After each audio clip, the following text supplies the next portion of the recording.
Hello guys, welcome to ए के machine. तो आज की वीडियो में मैं आपको सिखाऊंगा कि आप आफ्टर इफेक्ट के अंदर 3D लेयर्स का यूज़ कैसे कर सकते हो। डोंट वरी गाइस, ये वीडियो एकदम बिगिनर फ्रेंडली होगी। तो आपने आफ्टर इफेक्ट बस अभी अभी सीखना शुरू करा है तो भी आप इस वीडियो को बहुत ही इजीली समझ सकते हो। तो अभी हैं हम अपने आफ्टर इफेक्ट पर। तो यहाँ पे हम सीधा न्यू कंपोजिशन क्रिएट करेंगे। यहाँ पे मैं 4K वाला प्रीसेट यूज़ करूँगा जिसके जो फ्रेम्स हैं वो हैं 29.97। देन आप चाहो तो यहाँ पे अपने हिसाब से विड्थ और हाइट डाल सकते हो। मैं प्रेस करूँगा ओके। देन यहाँ पे हमारी कंपोजिशन क्रिएट हो चुकी है। तो अभी मैं आपको समझाने के लिए यहाँ पे नॉर्मली एक टेक्स्ट टाइप करूँगा, फिर हम उसकी जो टेक्स्ट की जो लेयर है उसे हम 3D में कन्वर्ट करेंगे। तो टेक्स्ट में यहाँ पे एक सिंपल टाइप कर देता हूँ हेलो का। देन फिर यहाँ पे मूव टूल लेके इसे हम सेंटर में लेके आ जाएंगे। अब ऐसे अगर आप सेंटर में लेके आओगे तो ये एक्यूरेट नहीं आएगा। तो आप क्या कर सकते हो, यहाँ पे आपको एक अलाइन का पैनल मिल जाएगा। अगर आपको अलाइन का पैनल ना मिल रहा हो तो विंडोज़ पे जाएंगे, तो यहाँ पे आपको अलाइन का पैनल मिल जाएगा और बाकी सारे जितने भी पैनल्स होते हैं वो सब आपको मिल जाएंगे। देन आप यहाँ पे किसी भी पैनल पे टिक लगाओगे देन वो आपको शो हो जाएगा अपनी मेन स्क्रीन पर। यहाँ पे अलाइन पे टिक है तो यहाँ अलाइन यहाँ पे हमें शो हो रहा है। तो यहाँ पे सबसे पहले हम अपनी लेयर को सिलेक्ट कर लेंगे। देन हम यहाँ पे पहले वर्टिकल अलाइन कर देंगे, फिर हॉरिजॉन्टल अलाइन कर देंगे। अब इसमें एक चीज़ बता दूं कि जो हमारा एंकर पॉइंट है, हमारा एंकर पॉइंट नीचे की तरफ है। हमारा एंकर पॉइंट होना चाहिए सेंटर में। अगर आपके में भी ऐसा हो रहा हो देन आप सिंपली क्या कर सकते हो कि आप अपनी लेयर पे जाके राइट क्लिक करो। देन फिर यहाँ पे ऊपर की तरफ आपको ट्रांसफॉर्म का ऑप्शन मिलेगा। यहाँ पे अगर आप नीचे जाओगे तो centre anchor point in layer content पे अगर आप क्लिक करोगे तो आपका एंकर पॉइंट सेंटर में आ जाएगा। इसकी शॉर्टकट की भी है control alt plus home. Then इस पर क्लिक करते ही ये ऑटोमेटिकली सेंटर में आ गया। ये ट्रिक आप हर एक लेयर के साथ यूज़ कर सकते हो। कोई भी लेयर हो आप एंकर पॉइंट को इस तरीके से सेंटर में लेके आ सकते हो। देन अभी हमारा हेलो भी सेंटर में है और हमारा एंकर पॉइंट भी सेंटर में है। तो अपनी लेयर को 3D में कन्वर्ट करने से पहले हम थोड़ा सा 2D में देख लेते हैं कि हमारे पास 2D में क्या क्या ऑप्शंस होते हैं और फिर 3D में क्या डिफरेंस आ जाता है। तो अगर हम नॉर्मली ट्रांसफॉर्म कंट्रोल्स पे यहाँ पे जाएं तो यहाँ पे ये जो हमें पोजीशन देखने को मिलती है उसमें यहाँ पे हमें एक्स और वाई के ऑप्शन मिलते हैं। अगर मैं एक्स में मूव करूँगा तो ये हॉरिजॉन्टली मूव होगा, वाई में मूव करूँगा तो ये वर्टिकली मूव होगा। सिंपल। स्केल में भी ऐसे ही होता है, जो फर्स्ट वाला हमारा रहता है वो होता है एक्स का, फिर सेकंड वाला वाई का रहता है। वैसे ये नॉर्मली लिंक रहता है, इस वजह से ये ग्रेजुअली छोटा और बड़ा होता है। और जो हमारी रोटेशन रहती है वो एक प्लेन सरफेस पर ही रहती है, क्लॉकवाइज और एंटी क्लॉकवाइज।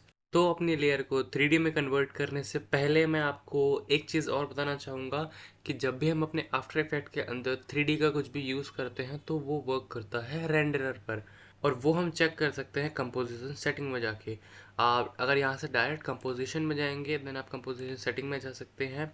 बेसिक पर आपको वही बेसिक ऑप्शंस देखने को मिलेंगे, बट अगर आप यहाँ जो 3D रेंडर है इस पर क्लिक करोगे तब आपको कुछ रेंडरर के ऑप्शन मिलेंगे। जैसे यहाँ पे क्लासिक 3D हो रखा है अभी, तो रेंडरर में हमें मिल जाते हैं क्लासिक 3D, एडवांस 3D और सिनेमा 4D। अब सिनेमा 4D को यूज़ करने के लिए आपको सिनेमा 4D का एक सॉफ्टवेयर होता है वो इंस्टॉल करना पड़ेगा। अगर मैं क्लासिक 3D और एडवांस 3D के बारे में बताऊँ तो क्लासिक 3D को आप ऐसा समझ लो कि जो नॉर्मल जो लेयर्स होती हैं हमें उसको 3D स्पेस में मूव कराना हो, रोटेट कराना हो तो हम क्लासिक 3D रख सकते हैं। बट अगर हमें जो एक्चुअल 3D मॉडल्स होते हैं जो कि ब्लेंडर, माया या 3D मैक्स वगैरह पे बनते हैं उनको इंपोर्ट करना हो और उनके संग कुछ ट्रांसफॉर्म वगैरह करना हो तब हम यूज़ करते हैं एडवांस 3D का। बट स्टिल अभी हमें कोई 3D मॉडल यूज़ नहीं करना। हम अभी नॉर्मल अपनी लेयर को ही 3D में मूव कराना चाह रहे हैं तो हम क्लासिक 3D ही इसे रखेंगे अभी। और हाँ, डिफ़ॉल्ट में ये क्लासिक 3D ही रहता है तो डोंट वरी। अब मैं प्रेस कर दूंगा ओके। तो अब अपनी लेयर को 3D में कन्वर्ट करने के लिए हम बस सिंपली अपनी लेयर के आगे यहाँ जो क्यूब वाला आइकन है इस पर क्लिक करेंगे तो हमारी जो लेयर है वो 3D में कन्वर्ट हो जाएगी। अगर आपको ये ऑप्शन ना दिखाई दे रहा हो तो जो नीचे टॉगल स्विच मोड का जो बटन है इस पर आप क्लिक करो तो आपको अब यहाँ पे दिखाई दे जाएगा वो 3D वाला आइकन। इस पे जैसे अगर आप क्लिक करोगे तो इस पे क्लिक करते ही आपको ट्रांसफॉर्म में कुछ एक्स्ट्रा ऑप्शंस देखने को मिल जाएंगे। जैसे कि ओरिएंटेशन मिल जाएगा, एक्स रोटेशन, वाई, जी, ये सब रोटेशन आपको मिल जाएगी। तो ये ट्रांसफॉर्म कंट्रोल समझाने से पहले मैं आपको एक बहुत बेसिक चीज़ समझा देता हूँ। अच्छा, आपने जैसे नॉर्मली कोई भी गेम वगैरह खेला होगा, जैसे एग्जांपल बीजीएमआई वगैरह खेला होगा, तब आपने उसमें देखा होगा कि जब हम अपनी गन को देखते हैं, हम अपनी गन को एज अ 3D में हम पूरा मूव करा पाते हैं अपनी गन को। हमारी गन होती भी 3D है और हम उसे मूव भी करा पाते हैं 3D में। गेम्स वगैरह में भी ऐसा ही होता है कि हम नॉर्मली अपने कर्सर को हिला के 3D स्पेस में हम मूव करा पाते हैं अपने कैमरा को बेसिकली। तो इसमें भी ऐसा ही होता है, हम इसमें भी मूव करा सकते हैं इस तरीके से। आपको बस करना ही है, आपको ऑल्ट प्रेस करना है, तो जो आपका कर्सर है वो ऐसा कुछ हो जाएगा। देन अगर आप लेफ्ट क्लिक करोगे तो जो आपका कर्सर है वो कुछ ऑर्बिट वाला टूल बन जाएगा, जो कि आपको यहाँ भी देखने को मिल जाएगा। आप इससे भी कर सकते हो, बट अगर आप शॉर्टकट की तो यही है कि ऑल्ट दबाओ और लेफ्ट क्लिक दबाओ, तो आपको ऑर्बिट वाला ऑप्शन देखने को मिल जाएगा। अगर आप अब इसे मूव वगैरह करते हो तो ये आप 3D में मूव कर रहा है। ये इस तरीके से आप, जैसे नॉर्मल गेम्स वगैरह में आप गन्स वगैरह को मूव करते हो, इस तरीके से आप अपने किसी भी टेक्स्ट लेयर हो, चाहे कोई भी लेयर हो, उसको इस तरीके से मूव करा सकते हो। इवन अगर आप कोई 3D मॉडल भी लेके आते हो तो भी आप उसे इस तरीके से मूव करा सकते हो। अब इसमें एक मेनली कन्फ्यूजन होती है कि मान लो मैंने जो मेरी हेलो वाली लेयर है मैंने उसे ऐसे रख दिया, तो कन्फ्यूजन ये होती है कि मैंने इसे ऐसे तो रख दिया है, लेकिन जब हम इसे रेंडर करेंगे तो जो हमारा फाइनल आउटपुट निकलेगा वो कौन से एंगल पे होगा। क्योंकि अभी तो हमने ऐसे रख दिया है, अब हम इसे पूरा 3D स्पेस में मूव करा पा रहे हैं, बट समझने में ये प्रॉब्लम होती है कि नॉर्मली किस एंगल पे ये जो रेंडर निकलेगा वो कैसे निकलेगा। कहीं ऐसा तो नहीं है कि ये नॉर्मल निकलेगा। तो इसको समझना बहुत ही बेसिक है। आपको बस करना ही है कि ये जो यहाँ ऑप्शन है एक्टिव कैमरा वाला, इस पे आपको आना है। अब ये जो एक्टिव कैमरा है, जो डिफ़ॉल्ट है, ये दोनों सेम ही है। जो हमारा एक्टिव कैमरा होता है वही हमारा फाइनल आउटपुट होता है रेंडर का। जो भी आपके एक्टिव कैमरा पे जो आपको शो हो रहा होगा वही आपका फाइनल आउटपुट निकलेगा। मैं अगर एक्टिव कैमरा पे से इस तरीके से रोटेट कर देता हूँ, इस तरीके से, तो फाइनल रेंडर पर आपको ऐसे ही देखने को मिलेगा। मैं ऐसे कर देता हूँ तो आपको ऐसे ही देखने को मिलेगा। जैसे आप करोगे आपको वैसे ही फाइनल रेंडर देखने को मिलेगा। अगर मेरे को वापस इसको नॉर्मल करना हो तो बस मैं इस वाले ऑप्शन पे वापस आके रीसेट डिफॉल्ट कैमरा पे क्लिक करूंगा, देन ये वापस हमें सेंटर में देखने को मिलेगा। अब आपको एक चीज़ और समझा दूं कि जब आप ऑल्ट प्रेस करके इसे इस तरीके से ऑर्बिट करते हो तब बेसिकली ये जो टेक्स्ट है ये टेक्स्ट मूव नहीं होता है, आप जो कैमरा है उसे मूव करा रहे हो। ये बिल्कुल इस तरीके से है कि मान लो कि आप एक जगह पर बैठे हो और आपके सामने से कोई कार जाती है, तो उस पर्सपेक्टिव में देखिए तो आप एक जगह स्टिल हो और वो कार मूव कर रही है। इस पॉइंट पर देखा जाए तो ऐसा नहीं हो रहा है।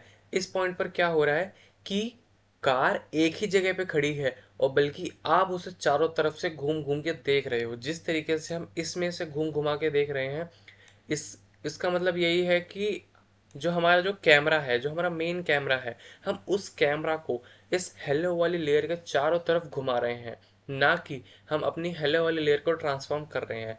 क्योंकि अगर आप इस वाले ऑप्शन पे जब आप जितना भी इसे रोटेट कर लो, आपके ट्रांसफॉर्म जो कंट्रोल है नीचे, इसमें कोई भी फर्क नहीं पड़ेगा। क्योंकि आप अभी अपना सिर्फ कैमरा मूव कर रहे हो। आप बस ये जो हेलो वाली लेयर है इसे अलग अलग एंगल से देख रहे हो, ना कि इसे मूव या रोटेट वगैरह कर रहे हो। वो आप करोगे तो इससे करोगे। और साथ ही साथ आपको यहाँ पे, जैसे मैं यहाँ पे रीसेट कर देता हूँ, तो यहाँ पे साथ ही साथ आपको कुछ और भी ऑप्शन देखने को मिल जाते हैं, जैसे front, left, top, back, right, bottom. अब ये सब कैमरा एंगल्स ही हैं। जैसे मान लो मैं फ्रंट कर देता हूँ तो ऑफकोर्स ये फ्रंट में ही है। टॉप कर देता हूँ तो टॉप को आप में कुछ भी दिखाई नहीं दे रहा होगा, एक सीधी लाइन दिखाई दे रही होगी। उसका रीज़न ये है कि जो आपकी हेलो वाली लेयर है वो है तो 2D, बट आप उसे 3D में कन्वर्ट कर रहे हो, तो इसकी ना कोई डेप्थ है ही नहीं। इस वजह से आपको ये एकदम सपाट दिखाई देगी। बैक में अगर आप जाओगे तो आपको ये हेलो उल्टा दिखाई देगा। राइट में भी आपको एक सीधी लाइन ही दिखाई देगी। उसका रीज़न यही है क्योंकि इसकी कोई डेप्थ नहीं है। इसकी डेप्थ कैसे बिल्ड करेंगे मैं ये भी बताऊंगा आपको। अगर आप कस्टम कैमरा व्यू में जाओगे तो आप कुछ अलग कैमरा व्यू भी एंगल देखने को मिल जाते हैं। जैसे ये वाला है, ये 3 पॉइंट पर्सपेक्टिव है। अगर आपको पर्सपेक्टिव के बारे में पता होगा तो आप इजीली पता कर सकते हो कि ये हो क्या रहा है। अभी मैं नॉर्मल एक्टिव कैमरे में जाता हूँ तो ये हमारे पास सेंटर में है। एक और चीज़ की, अगर आप जैसे एग्जाम्पल के लिए मैं इधर फ्रंट पे अगर मैं इसे कर देता हूँ तो अगर मैं इसे मूव करना चाहूँगा तो ये मूव नहीं करेगा। तो इसमें कंफ्यूज मत होना कि ये मूव क्यों नहीं कर रहा है, क्योंकि ये अभी फ्रंट में है। आपको यहाँ पे भी दिखाई दे रहा होगा फ्रंट में है और नीचे भी दिखाई दे रहा है फ्रंट में है। अगर मेरे को इसे मूव वगैरह कराना है तो मुझे एक्टिव कैमरा पर आना पड़ेगा, देन मैं इसे अपने हिसाब से मूव करा सकता हूँ। क्योंकि जो डिफ़ॉल्ट के नीचे ये सब जितने भी हैं ये एक तरीके से प्रीसेट हैं। अलग अलग एंगल से सिर्फ अपने लेयर को चेक करने के लिए बस। देन अगर मैं अभी इसे रीसेट कर देता हूँ, तो अब एक और चीज़ मैं आपको बताता हूँ कि अगर आप यहाँ जो ड्राफ्ट 3D वाला बटन है, अगर आप इस पर क्लिक करते हो, देन ये थोड़ा सा फ्रेम लोड होगा, देन आपको कुछ ऐसा देखने को मिलेगा। तो जो आपकी जो साइड की स्क्रीन है वो हल्की सी डार्क ग्रे हो चुकी है। अगर अब आप इसे रोटेट करते हो तब देखना कि क्या होगा। तो आप जैसे ही इसे रोटेट करने जाओगे आपको एक ग्रिड दिखाई देगी, प्लस में आपको एक एक्स और वाई डायरेक्शन का एक क्रॉस भी दिखाई देगा, आपको ग्रिड भी दिखाई देगी। तो अब ये ग्रिड का मतलब क्या है मैं आपको बता देता हूँ। बेसिकली अब हो क्या रहा है कि जो हमारा हेलो है वो इस ग्रिड के सेंटर में है। अब जब हम इसे ऑर्बिट करा रहे हैं, यानी हम इसे इस तरीके से मूव कर रहे हैं, तो हम बस ये कर रहे हैं कि हम हमारा जो कैमरा है, हम अपने कैमरा को मूव कर रहे हैं अलग अलग जगह से, हम इसे मूव नहीं कर रहे हैं। अगर हम हेलो वाली लेयर को मूव करेंगे तो जो हमारी ग्रिड है उस पर कोई इफेक्ट नहीं पड़ेगा, ये वाले जो ग्रिड इस पर कोई इफेक्ट नहीं पड़ेगा। जस्ट एग्जांपल, मैं पोजीशन पे जाके इसे एक्स में जूम, मतलब एक्स में अगर रोटेट करता हूँ, तो जो हमारी ग्रिड है उस पर कोई भी फर्क नहीं पड़ रहा है, बल्कि हमारी हेलो वाली लेयर ग्रिड के ऊपर ही ट्रांसफॉर्म हो रही है। ये डिफरेंस है ट्रांसफॉर्म में और ऑर्बिट में। इसमें आप बिल्कुल भी कंफ्यूज मत होना, ये ट्रांसफॉर्म और ऑर्बिट में यही मेन अंतर है। ऑर्बिट में मैं कितना भी इसे रोटेट कर लूँ तो हमारी की पूरे जो 3D स्पेस की जो हमारी ग्रिड है वो हमारी मूव हो रही है। एंड अगर आप अपनी कंपोजिशन में देखोगे तो कंपोजिशन में जो ब्लैक स्क्रीन आपको देखने को मिल रही है ये हमारी कंपोजिशन है। इसके अंदर आपको जो कुछ भी दिखाई दे रहा है वही आपको मेनली फाइनल रेंडर में भी दिखाई देगा। और अगर आप यहाँ से ड्राफ्ट 3D हटा देते हो तो भी आपको वो है हेलो जो लिखा हुआ है वो वहीं पे लिखा हुआ दिखाई देगा। तो इतना तो आपको समझ आ गया होगा। देन मैं इसे वापस से रीसेट कर देता हूँ। इसके हैंडल्स को कैसे यूज़ करते हैं उसको उसको समझने से पहले हमें, तो अब हम अपने ट्रांसफॉर्म कंट्रोल को समझ लेते हैं। तो अगर हम पोजीशन में जाते हैं तो ये तो नॉर्मल एक्स और वाई है, बट जो जी वाला हमें जो ऑप्शन मिलता है इसको करने से हमें दिखाया देगा कि जो हमारा जो टेक्स्ट है ये छोटा और बड़ा हो रहा है। अब एक चीज़ बता दूं कि जब हम जी एक्सिस में इसे रोटेट कर रहे हैं तो हमारा टेक्स्ट छोटा बड़ा बिल्कुल भी नहीं हो रहा है, बल्कि टेक्स्ट हमारा जो है वो दूर और पास आ रहा है। इसको अगर आपको दिखाना है तो बेसिकली मैं ड्राफ्ट 3D में आ गया, देन मैं इसे रोटेट करूंगा तो हमारी ग्रिड हमें देखने को मिल जाएगी। ये हमारी सिंपल ग्रिड है। अब अगर मैं जी डायरेक्शन में इसे करता हूँ तो हमारी ग्रिड मूव नहीं हो रही है, बल्कि जो हेलो वाली लेयर है वो ही पीछे जा रही है या फिर आगे आ रही है। तो ये हमारा जी डायरेक्शन का मूव होता है जो कि हमें 3D में मिलता है। अगर आप स्केल करते हो तो ये उसी जगह पे रहेगा और स्केल अप और स्केल डाउन होगा। अब स्केल में भी आपको तीन ऑप्शन देख मिल जाएंगे, एक्स वाई और जी का। एक्स वाई तो आपको पता ही है, बट जो जी का ऑप्शन है वो आपका तब काम करेगा जब आपके पास कोई 3D मॉडल हो, उसमें डेप्थ हो, क्योंकि इसमें कोई डेप्थ ही नहीं है। अगर हम इसमें मैनुअली डेप्थ लगाते भी हैं, क्योंकि इसमें एक ऑप्शन होता है डेप्थ लगाने का, वो मैं आपको बताऊंगा कैसे लगाते हैं। अगर हम डेप्थ लगाते भी हैं तो भी हम उसे इससे मूव नहीं कर पाएंगे। ये जो Z हमारा जो है ये सिर्फ 3D मॉडल्स पे वर्क करता है, स्केल पर। बट आप चाहो तो इसे पिन करके रखो और मूव कर सकते हो। अब अगर मैं आऊँ ओरिएंटेशन पर, तो जो ओरिएंटेशन है ये बेसिकली रोटेशन का ही काम करता है। जैसे X और Y और Z की जो रोटेशन है वो आपको इधर देखने को मिल रही है, और ये जो ओरिएंटेशन पे आप आओगे इसमें भी आपको 3 वैल्यूज देखने को मिल रही है, और जो 3 वैल्यूज है ये X Y और Z ही है, ये सेम है। अगर ये सेम है तो ओरिएंटेशन और एक्स वाई जी का हमें अलग क्यों दिया है, इसका रीज़न मैं अभी आपको बताता हूँ।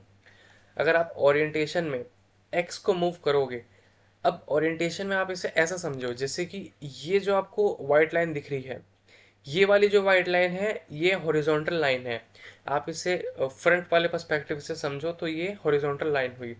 अगर मैं इसे इसमें मूव करता हूँ तो बेसिकली ये इस लाइन के ऊपर ही टिल्ट होगा। जो हमारी हेलो की लेयर है वो इस लाइन के ऊपर ही टिल्ट होगी।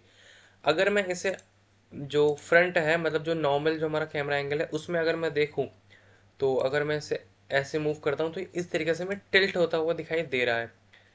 देन मैं इसे वापस से हल्का सा टिल्ट कर लेता हूं। और वही अगर हम वाई पे जाएं तो बेसिकली क्या हो रहा है कि एक वर्टिकल पोल मान के चलो, एक वर्टिकल पोल है, जैसे इसमें एक हॉरिजॉन्टल लाइन थी, एक मान लो वर्टिकल लाइन है, तो जो वाई एक्सिस में हमारा मूव हो रहा है वो हमारा मूव हो रहा है वर्टिकल लाइन में। एंड जो जी एक्सिस है, जी एक्सिस में हमारी नॉर्मल रोटेशन होती है, जैसे आपको जो 2D में देखने को मिलती है क्लॉकवाइज और एंटी क्लॉकवाइज, ये सेम ही है जी एक्सिस में।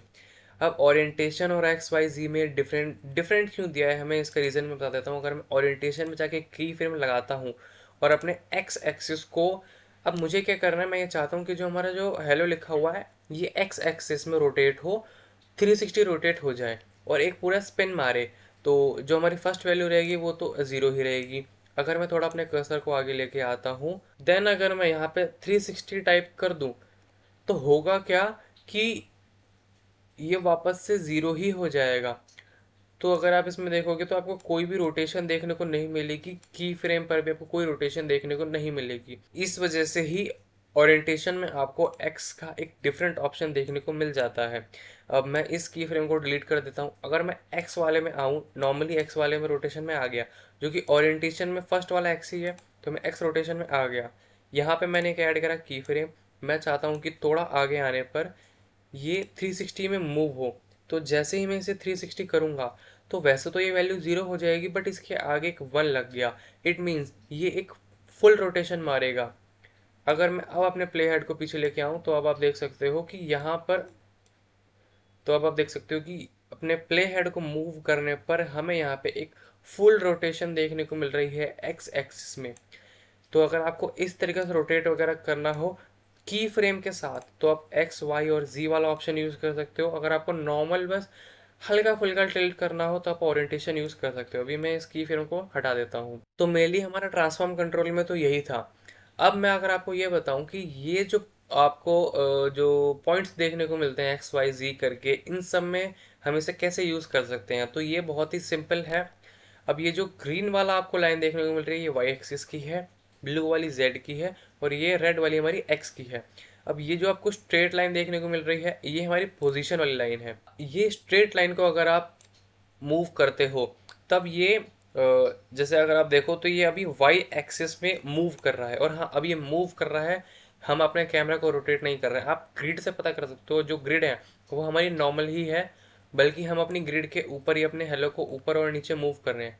एक्स एक्सिस में मूव करना है हम इसे ऐसे ऐसे मूव कर सकते हैं, जेड एक्सिस में मूव करना है हम इसे आगे पीछे मूव कर सकते हैं।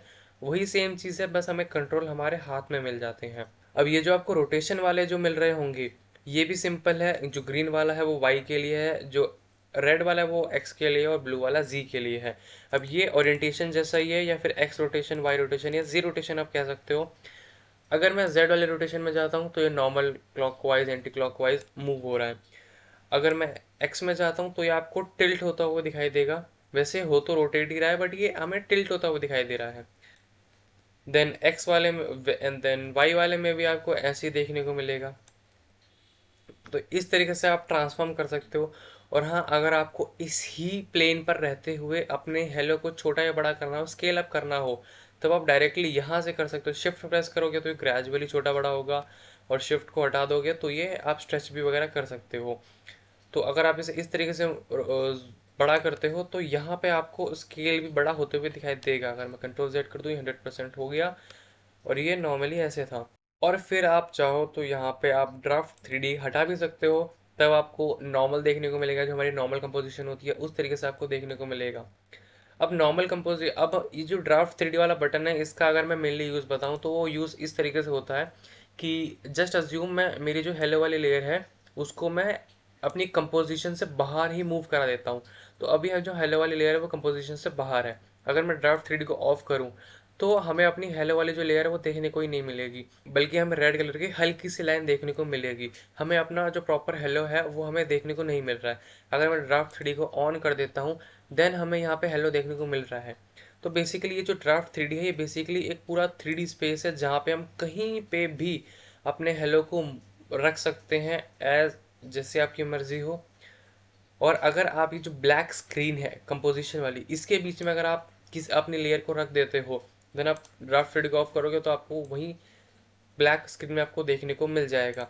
अगर आप रोटेट वगैरह करते हो तो आपकी जो ब्लैक स्क्रीन है वो मूव नहीं होगी। जैसे अगर मैं ऑल्ट दबा के इसे रोटेट वगैरह करूँ तो आपकी ब्लैक स्क्रीन बिल्कुल भी मूव नहीं होगी, बस जो मूव होगी वो आपकी लेयर मूव होगी। और आपकी लेयर मूव नहीं हो रही है, बेसिकली आपका कैमरा मूव हो रहा है।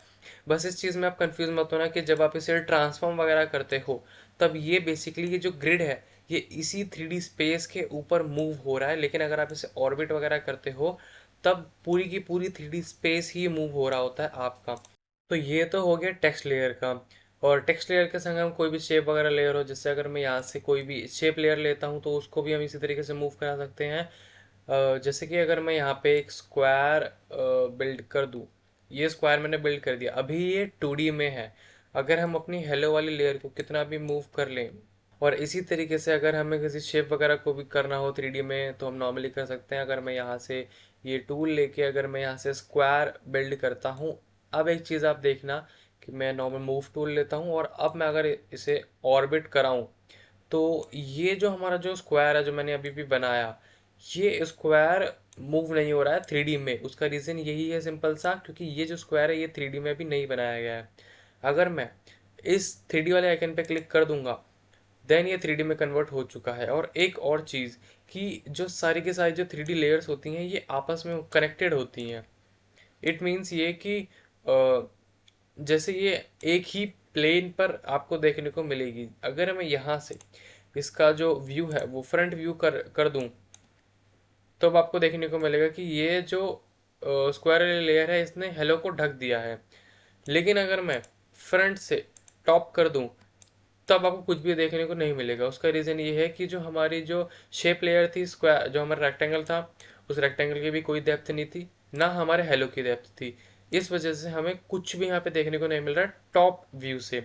वहीं पे अगर हम फ्रंट व्यू पे जाएं तब हमें देखने को मिल रहा है ये स्क्वायर, उसके नीचे हेलो है। इस स्क्वायर लेयर को मैं हेलो के नीचे कर देता हूँ, तो नीचे करने के बाद भी हमें जो हमारी हेलो वाली लेयर है वो दिखाई नहीं दे रही है। उसका रीज़न मैं आपको बता देता हूँ। अगर मैं यहाँ से टॉप व्यू में जाऊँ, यहाँ से मैं गया टॉप व्यू में, तब अगर आप ध्यान से देखो तो ये जो मेन लाइन है यहाँ हमारी शेप वाली लेयर है, लेकिन जो हमारी हेलो वाली लेयर है वो इससे हल्की सी पीछे जा रखी है, क्योंकि हमने इसे जब ट्रांसफॉर्म करा था हमने हल्का सा इसे पीछे कर दिया था। तो यही वजह है कि जो हमारी हेलो वाली लेयर है वो ऊपर होते हुए, लेयर में वो ऊपर है, शेप लेयर नीचे है, हेलो वाली लेयर ऊपर है। स्टिल अगर मैं फ्रंट व्यू पे जाऊं तब हमें हेलो देखने को नहीं मिल रहा। उसका रीज़न सिंपल सा है, क्योंकि वो इस शेप के पीछे जा चुका है 3D स्पेस के अंदर। अगर मेरे को इसे आगे लाना होगा तब मैं Z वाले का यूज़ करूँगा इसे आगे लाने के लिए। देन अगर मैं Z को 0 तक लेके जाऊँगा तो मे बी ये विजिबल हो जाएगा। हाँ, 0 पर ये विजिबल हो जाएगा। और मैं 0 से भी आगे इसे करते जाऊँगा तो ये जो हेलो वाली लेयर है ये 0 से भी आगे आ गई है, यानी ये जो हमारी शेप लेयर है इससे बहुत आगे आ गई है। जैसे अगर मैं यहाँ से टॉप व्यू में जाऊँ तब अगर आप देखो तो ये हमारी हेलो वाली लेयर मेन जो ये जो लाइन है जहाँ पे हमारी शेप लेयर है उससे इतना आगे आ चुकी है। तो इसकी मदद से आप और कई सारी चीज़ें बना सकते हो। मैं नॉर्मल अगर एक्टिव कैमरा में जाता हूँ देन अगर यहाँ पे आप 3D स्पेस में देख सकते हो कि हो क्या रहा है। और अगर आपके साथ ऐसा हो कि जैसे आपका जैसे मैंने हेलो और सारी जो टेक्स्ट लेयर थी वो इधर मेरे को कहीं भी दिखाई नहीं देनी है, वो अचानक से मतलब एकदम कहीं और ही भाग गई हैं, सब कुछ इधर उधर हो गया है। आपको कुछ नहीं करना, आपको बस इधर से रीसेट टू डिफ़ॉल्ट कैमरा कर देना, आपको फ्रंट में देखने को मिल जाएगा वो सब कुछ। और अगर मैं अब इसे हल्का सा रोटेट करता हूँ तो अब आपको समझ आ रहा होगा कि क्या हो रहा है। हमारी जो हेलो वाली लेयर है वो इस लेयर के आगे आ चुकी है। अगर मैं ड्राफ्ट 3D ऑफ कर दूंगा तो भी हमें सेम ही चीज़ देखने को मिलेगी, बस हमें जो ग्रिड वगैरह थी वो हमें देखने को नहीं मिलेगी। इस ग्रिड को हम यहाँ से कर सकते हैं ऑन ऑफ, ये ग्रिड है। और इस वाले बटन पे क्लिक करके आप जो एक्स्ट्रा एरिया आपको एक्सपेंडेड एरिया मिलता है 3D स्पेस में आपको नहीं देखने को मिलेगा, इसलिए आप इसको ऑन कर दो तो आपको जो ग्रिड है वो बाहर तक देखने को मिलेगी, हमारी कंपोजिशन से बाहर तक देखने को मिलेगी। अब ये तो हो गई टेक्स्ट की या शेप की बात। अगर जो हमारी नॉर्मल इमेज होती है या नॉर्मल हमारी जो वीडियो होती है उसको कैसे लेके आए ये देख लेते हैं। अभी के लिए मैं इन दोनों को ऑफ कर देता हूँ और कोई वीडियो वगैरह इसमें लेके आते हैं। तो वीडियो वगैरह अगर मैं जाऊँ तो मैंने डाउनलोड कर रखी है एक वीडियो। इस वीडियो को अगर मैं लेके आऊँ अपने आफ्टर इफेक्ट पर, यहाँ पे जैसे मैं अपनी वीडियो डालूंगा तो वीडियो आ चुकी है। देन मैंने इस वीडियो को इधर डाल दिया तो ये नॉर्मल सी ये वीडियो है। इस वीडियो में एक पर्सन चल रहा है। अब अगर मैं इस वीडियो को 3D में कन्वर्ट करता हूँ देन अगर आप देखो तो हुआ क्या कि ये वीडियो भी इन्हीं के संग अलाइन हो चुकी है। अब अलाइन क्यों होता है, क्योंकि जो 3D स्पेस है, 3D स्पेस में सारी की सारी जो लेयर्स हैं वो आपकी एक दूसरे से अटैच रहती हैं। क्योंकि अगर मैं इसे ऑर्बिट करता हूँ इस तरीके से, तो जो हमारी हेलो वाली लेयर है वो भी मूव होती है, शेप वाली लेयर सब एक साथ मूव होता है। क्योंकि हम बेसिकली अपनी लेयर्स को मूव नहीं कर रहे हैं, हम अपने कैमरा को मूव कर रहे हैं, इस वजह से सारी चीज़ें एक साथ मूव होंगी। अगर मैं यहाँ से हेलो लेयर और शेप लेयर को दोनों को अगर मैं ऑन कर दूं, तब आपको देखने को मिलेगा कि जो हमारी वीडियो है वो इधर है और हमारी हेलो वाली लेयर इधर। मैं इसको हल्का सा मूव करा के दिखाऊं तो अब आपको समझ आ रहा होगा कि क्या हो रहा है। तो बेसिकली जो हमारी वीडियो लेयर है और हमारे जो शेप लेयर है वो आपस में मर्ज हो रही है, क्योंकि वो सेम पर ही है। अब मैं अपनी शेप लेयर को अभी के लिए ऑफ कर देता हूँ। अब जैसे ही हमारी वीडियो लेयर है, बस हम इस अपनी वीडियो लेयर को हम 3D स्पेस में देख पा रहे हैं। अगर मैं इस वीडियो को चलाना चाहूँ तो मैं चला भी सकता हूँ और ये वीडियो वर्क भी करेगी। मैं अपने प्ले हेड को मूव करके इस वीडियो को चला भी सकता हूँ, प्ले कर सकते हैं 3D स्पेस के अंदर ही। इसी तरीके से आप किसी भी वीडियो को, टेक्स्ट को, शेप को अपने 3D में कन्वर्ट कर सकते हो। अब इस सब में डेप्थ कैसे डाली जाए, पहली चीज़ की जो वीडियो होती है, वीडियो में हम कभी डेप्थ नहीं डाल सकते क्योंकि ये वीडियो प्लेन रहती है, इसमें कभी डेप्थ नहीं आ सकती। लेकिन जो हमारी शेप लेयर होती है हम उसमें डेप्थ डाल सकते हैं। प्लस अगर हमारा कोई 3D मॉडल होता है उसमें तो ऑलरेडी डेप्थ रहती ही है। तो आज की वीडियो में गाइस इतना ही। आगे आने वाले वीडियो में मैं आपको बताऊंगा कि आप नॉर्मली टेक्स्ट लेयर, शेप, इन सब में डेप्थ कैसे ऐड कर सकते हो और लाइट्स वगैरह या कैमरा कैसे ऐड कर सकते हो। और इन फ्यूचर आने वाली वीडियोस में मैं ये भी बताऊंगा कि आप अपने 3D मॉडल्स को इंपोर्ट करके उसमें लाइट एडजस्ट करके, कैमरा एडजस्ट करके, ट्रैकिंग वगैरह करके एक अच्छा खासा VFX शॉट कैसे क्रिएट कर सकते हो। पर अभी के लिए बाय।